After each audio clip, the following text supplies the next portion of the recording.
wrote this character this way. Yeah, it was very simple. It was just like, oh no, Dumbledore's gay, move on. Yeah, exactly. And they didn't even address it after that. It was like, this is that, move on, we're done. And that was perfectly fine with me. But, you know, I was just one of those people who was like, okay, that's great and all, JK, and I'm glad you brought that up, but it's not really relevant to the character that we know. Yeah. What I was going to say was that those who have reread the book since that interview have been able to find those homosexual tendencies in Dumbledore, in his character, that they would have never noticed before if they had not known. Yeah. And so... but I do agree with you. It doesn't do anything for character development. I think that was just the beginning of J.K. Rowling essentially saying, yes, I finished writing the book, but the world of Harry Potter is not over. Well, and at that point, the other examples that I made is like, you can do gay characters and they work. I mean, have you ever seen Buffy the Vampire Slayer at all? I've never watched it, no. So, as far as I'm concerned, and people can clarify this to however you want to, but I believe that was the first series to have a homosexual relationship, because one of the main characters, Willow, hooked up with another witch named Tara, and they actually had like really good relationship chemistry. Like, I'll admit, as a kid, I wasn't entirely for it because whatever reason, but I mean, they really built that story up, and it was awesome. And spoiler, because I don't know if you're going to pick this up, but probably never will. What they did was at the end of the season. No, it was a season later. They were going through some hard times, and they actually had separated. And you could see like Willow was trying to make up for it and all that. They killed her off. They killed off Tara. Whoa! And actually made Willow the villain of that season. Like, wow! Last second, because she was so overpowered with magic that she was about to destroy the world because the world took Tara away from her. And I thought that was a great arc, and that was a really great way to be able to do that. And if Glad had been breathing down Joss Whedon's throat, we wouldn't have gotten that. We would have gotten something that was very forced. And so it's one of those things where I get Vlad's argument. I'm all for it if they can make it work, but let the writers do it.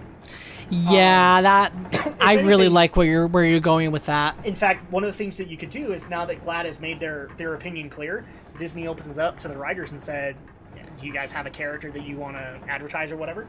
And then they go, well, actually, yeah, I have this character in... Because writers are always creating characters, always creating stories, because you never know when that's actually going to be utilized. So at that point, just leave it up to the writers to be able to fix that issue, and you're fine. There's no major problem with it. I don't even know where I'm going at this point. Oh, I need to unlock the door? Let me double check. Let me go back up there. So, in the meantime, this game that we're playing, so at that point, I mean, I'm kind of glad that things, and I love the fact people are going to mention how many times we said glad, because that's the acronym. So at that point, I'm kind of glad that things went the way it did in the podcast. Is like, people actually went and said, yeah, I hadn't seen it from that perspective. If Disney forces this, then it's not really going to be a legit thing now, is it? Which it shouldn't be. I mean, as much as I bash Legend of Korra, and the reason I bash it is because, yes, it was hinted at as a homosexual relationship, but at the same time, I actually thought there could have been more build-up to it. They seemed more like besties at that point. Yeah. And I wanted a legit relationship out of the matter. You can do it. Writers have done it, but you need to give the writers the free form and creativity to be able to spread their wings and do it. I just don't do it with existing characters. Do it with somebody new. I just want to see more LGBT media in movies that kind of shy away from the stigma and make homosexual relationships. Yeah, I mean, I would love to be able to see, like, for lack of a better term, because I'm going to sound kind of offensive with this, I want a gay guy that's not, like that all the time. I want to have a gay guy that's just, like, legitimately, dude, I'm gay. It's okay. I don't have a problem with that. I can't tell you how many guys, like, and I mean, and not to be offensive to, like, any guy who is like that, but I mean, that's just not what I'm attracted to be completely honest. Like, I am more attracted to those tall, beefier, bearded guys that are guys. And no, I may not be like, oh, I'm gonna go chop down a tree, or I'm super athletic, or stuff like that, because I'm a nerd. I am a video gamer. I get out and I do physical activities that are within the parameters of what I can handle. But I mean, I've always really liked those, tougher guys that are men. Well, and at this point, I'm not saying that people can't be flaming like that, but it's almost become kind of a joke in Hollywood to have that kind of a character, and that's why I'm tired of it, because I'm kind of tired of all of the tropes that are now being invented here and there. Oh, this will be helpful. So this basically is an extra life for me. Oh, that's great. I like this stuff. And actually, I don't think it was ever implemented in Bayonetta. I don't think they had an extra life kind of item. Because you can only hold one. Bayonetta 2, yes. Okay. So it's Platinum reinserting ideas that they've done before, which I'm all for, people. Yeah, Bayonetta 2 was really good. You just gotta... Like, I want to talk more about it, but you just gotta get on that, man. Oh, wow, that was cool. Okay, hi, room. Hi! Oh, hi! Oh, hi, room. I am talking about the room, and I sound like Tommy Wiseau. So yeah, that's what, like, I agree with everything that you just said. I wouldn't be opposed to more LGBT characters in Disney films, and definitely if they had something in like Star Wars Episode 8 or even Marvel, yeah. I'd be completely for it. I'd be all for it. Just do it right. You know, do the character proper and give it its due. You know, it's one of those things where I've seen numerous times, not just Glad making these claims. World of Warcraft has had this happen a while ago where somebody wanted a gay World of Warcraft character. And in particular, they wanted a certain female character that I love. And nothing against it. If she went gay, I'd have no issue. Her character doesn't really reflect that she wants a relationship. Because, well, the last guy she dated tried to take over the world with an undead horde. Oh, good lord. And then, well, she was teaching an apprentice because she's a mage, because mages are awesome. Yeah, Warcraft fans, you know who I'm talking about. And she lost her apprentice to the city that she was governing actually being blown up by the Warcraft equivalent of a nuke. Yeah, because that happens. And now she's currently dating a dragon. But it's not really working out that way, and I know it's such a switch, right? I love actually pointing that out to people. Oh yeah, by the way, she's dating a dragon. Another thing that I want to see when they tackle LGBT community type media in films or TV shows, I'm sick and like, and I'm speaking from experience, like in the gay community. I'm like, I want to see media reflecting more on, like, not making it look like all gay men want is sex. Yeah, because, you know, relationships are, speaking as a guy who's married, relationships are deeper than that. You know, so, yes, sex is part of a relationship, people. I'm not denying that. I mean, you have a baby. Yeah, obviously, she. Obviously, she. No, Brinton, we never had sex. I don't know why you would think we did. You're a virgin? I know, right? What? No idea, man. I don't know why you would get the impression that I've had sex before. Well, when you divorce your wife and we get married, because don't forget we're engaged. Yeah, side plot. Yes, the massive side plot in this Let's Play. Wow. There's gonna be so many comments to Andrea, and Andrea's gonna be like clueless. What happened in there? Well, anyway, the point I'm trying to make is your virginity will be stolen from me. That's where this is gone, people. That is where it's gone. No, because that's like one of the biggest things that I've like struggled being like a part of the gay community, is just that, like, you know, I've had my fun, but I'm at this point now in my life where I'm just like, you know what, I really want something more than that. Heaven forbid you want a friend that you can talk to, you know? Heaven forbid I want to wake up to somebody that I love every single day for the rest of my life and not be ashamed of it. Yeah, pretty much. And so at that point, you know, granted, a lot of that is just the stigma that society places, but at the same time, it's also kind of a stigma that the community itself has placed. No, but I completely agree with you. It's, you know, it's definitely not just society. There are definitely a lot of gay men who put it upon themselves, and they're usually the ones who are like, don't judge me. And it's like, well, maybe if you would quit acting like the stereotype, this wouldn't be so damn hard. Uh-huh. Especially when, like, all the I mean, let's just face it, you know, you're a geek and also a gay guy. So you face the stigma in two ways and forms. because you played games, which meant that you had to have that moment, like I did in the mall, where the one mother looks at you and goes, "Oh, you're one of those. You're that violent kid in the neighborhood," even though you never touched Doom or Wolfenstein or anything like that. Right. Which, yeah, I had plenty of that. But then on top of it, it's like, you know, I get the gay stigma, and Yeah. you know, oh, you're a sinner. May God have mercy on your soul, you pedophile. And it's like, whoa, Yeah. whoa, calm down, calm your tits, girl. That is something I would definitely not get away with saying. Oh, I've said it. Not my wife. I've said it to my youngest sister. She's 20 years old. I've never been yelled at more in my entire life. Is this the same sister that's having a kid? Or? No, this is the sister that I have been doing a Yoshi's Woolly World Let's Play with. I one time was flat out told her, "Girl, calm your tits." I was like, "You need to calm your tits right now." Watch your Woolly World Let's Play right now just to hear it. I actually never said it on recording. It was just like in passing when we've hung out, and oh man, she was mad, so mad. I did say to my sister who is pregnant, she was being like really, really sassy to me, and I was like, "Pregnancy has made you a lot sassier." and she gave me the nastiest glare that I've ever seen her give me. No way would that have worked for me. Like she did. Be in trouble. She gave me the death glare, and I looked at her and I was like, "Well, I was like, dish sass to me, and I dish it back." Yeah. That's the perks of having a gay brother, girl. I can only imagine like you and your sisters. See, that's one of the things I wanted to clarify, because you say sister all the time, and it's like I have sisters. Yeah, I have two. I am the oldest, and then I have a little sister who's turning 24 next week. This Saturday, in fact.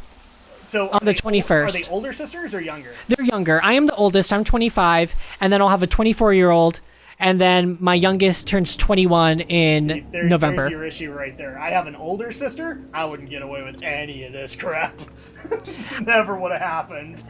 They get away with a lot of crap with like the way they like kind of treat me sometimes, and it's just like only because I'm the oldest. You showed up.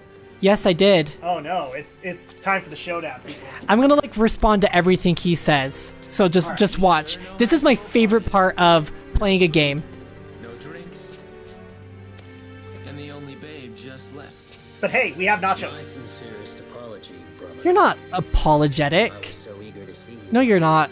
Couldn't concentrate on preparations for the battle. I bet you're concentrating on something else. At any rate, Nah, he doesn't have thoughts like that anymore. How about a kiss from your little brother? I actually.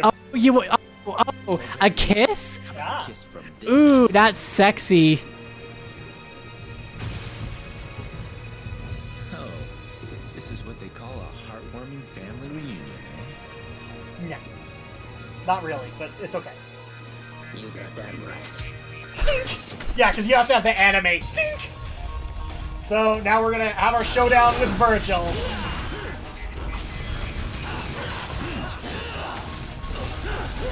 So I think this is actually accurate. For this version, the fight actually goes a little bit different because they actually created a model for Virgil. Oh, to yeah. play the game with. That was not in the original game. And Virgil gained such popularity that they had to do a special edition to include it. That's what I love about bad guys, is that people fall in love with them all the time. Like Loki, everybody loves Loki. I love it. The people fell in love with Loki, not Tom Hiddleston. Not Tom at all. It's just Loki. He plays a good Loki. Yeah, what can I say? I really hope that this doesn't bounce back in his face and it's like Andy Kaufman, where everybody just tells him to play Latka and they don't want Andy. Because, well, Tom Hiddleston's a good actor. He is a good actor. I've been like, these, like the Marvel superheroes, I've been trying to push myself out of my comfort zones to watch other movies that they've been in, just to see, are they capable of performing outside of, being Thor, being Captain America, and I've been fairly impressed. Yeah. And Scarlett Johansson is constantly in other films, and she's time and time again proven that she can play multiple roles. I will actually admit, like, one of the main, like, I didn't hate it, but the one bad movie that me and Alex actually did vlog was Hail Caesar. And one of the few redeeming factors from it was the guy who's going to be playing Han Solo in the new movie. Oh, yeah, I love that actor. Ehrenreich, and then also with Scarlett Johansson, because she was very much so the stereotypical role she was filling. She I want to see her. I want Hollywood. I wouldn't recommend Hail Caesar to you at all, but I wasn't interested in it to even begin with. I just want Hollywood to put her into a really edgy role so she can win an Oscar. yeah. Because I feel that she's definitely Oscar material. Well, some people would dare say that that's Ghost in the Shell. I don't think it will be, but that's me. Well, people are already. Anime, and Well, I mean, people are already pissed off that an American actress is playing a Japanese character to begin with. it doesn't fit. I love Scarlett, but she doesn't fit the role. Oh, look, intro. Oh my gosh, blood again. Oh, Oh, shut up, Virgil. You're just jealous. wait, you forgot. I'm the villain. I have to push the blade in. And without strength, you cannot protect anyone Well, I'm apparently gonna try, so why don't you just shut the F up? yourself. Oh, nose. Hey, no, that's mine. I did not say you could have that after you pretty much violated my organs with your sword. And yet, I'm the bad guy. Oh, now we're Eisen. Jeez. Or can we go with Ansem from Kingdom Hearts? Does he fit the mold? I've never played Kingdom Hearts, so Oh. you can go for that one. Again, I never had a PS2 or 3, You know so what? I've never played them. One of the things I would actually strongly, if you like Final Fantasy, Yes. give Kingdom Hearts a try. It will. I've been told that too. Ooh, I hope Don't expect to understand the plot though. I hope they talk more about Kingdom Hearts 3 at E3 if we want to go back to that conversation from earlier. I double checked it on. So I'm keeping track of the E3 list because people actually want to know. Oh, holy crap! What just happened? Whoa, he's not dead. I see the devil inside you has awakened as well. Oh my gosh! Oh my gosh! No! No! Stop! Stop! Oh, my stomach! Everything hurts! Oh no! Stop it! Ah! I forgot about that moment. Adam! Adam! Ah! Sorry. It's okay. It's almost done. People are gonna love the freak out. That's the sad part. I have one of my subscribers, he keeps trying to convince me to play a scary game, and I'm just like, no, do not ever make me do that. I said, I will only ever play a horror genre video game if it was with, oh, that's sexy, if it was with someone else. So that could potentially be something we do in the future. It's just, I am saying right now, I will be screaming like a 12-year-old girl. Me and Alex get lots of horror Let's Plays suggestions. One in particular was Dead Space, and I had to go watch the series because I didn't know like what kind of a game it was. And now I regret it because like I literally didn't get sleep for like 2 weeks after finishing that series. And so at that point I understand, because if I actually pick up a horror Let's Play, my wife will kill me. There will be no sleep to be had that week. Again, my friend Will, the guy who started the game I started the gamers with. Yeah. The only reason why we started that is because of Outlast. Yeah. We played Outlast together, never as a Let's Play. He just, I noticed he had it on his PS4, and I knew how to get from start to finish. Yeah. So we played it, and there was a certain point in that game where I was like, turn it off, and he's like, no, you can do it, you can keep going. And I was like, no, I'm sick to my stomach. If you take another step, I will vomit. That's how terrified I was. Oh crap! I'm sorry. I didn't do that. That was how scary it was. And there have been a few people who've told me, do it. And I'm like, I am not. I've been through Outlast 2 times. I am not doing it for a third. Well, now I feel really bad that I actually forgot that scene happens with the hand. No, that's totally not your fault because you didn't know. Yeah. But oh my gosh, I got really sick to my stomach, and I was like, we have to play it. Like, we're done. We've played enough. I can't do this. And then we ended up playing even like Outlast whistleblower, and that was, I would say, worse than Outlast. Yeah. Well, I hate to cut this short because we've actually gone way over on time. So at this point, we're actually going to need to call a break. So when we get back, I believe I may need to double check this. I think, yeah, we are on mission 8. So when we get back, we're going to continue on. We have now discovered Dante's devil form, and that's another unique mechanic that Devil May Cry has compared to Bayonetta. Well, Bayonetta kind of has that stuff integrated here and there. Not to this extent. Not to that extent. So we will have Dante in his devil form and also see, just how much damage that he and Virgil can actually create in this entire Let's Play of Devil May Cry 3, which is, spoiler alert, a lot. Sexy. So I'll sit on that. We'll see you guys next time for even more Devil May Cry 3.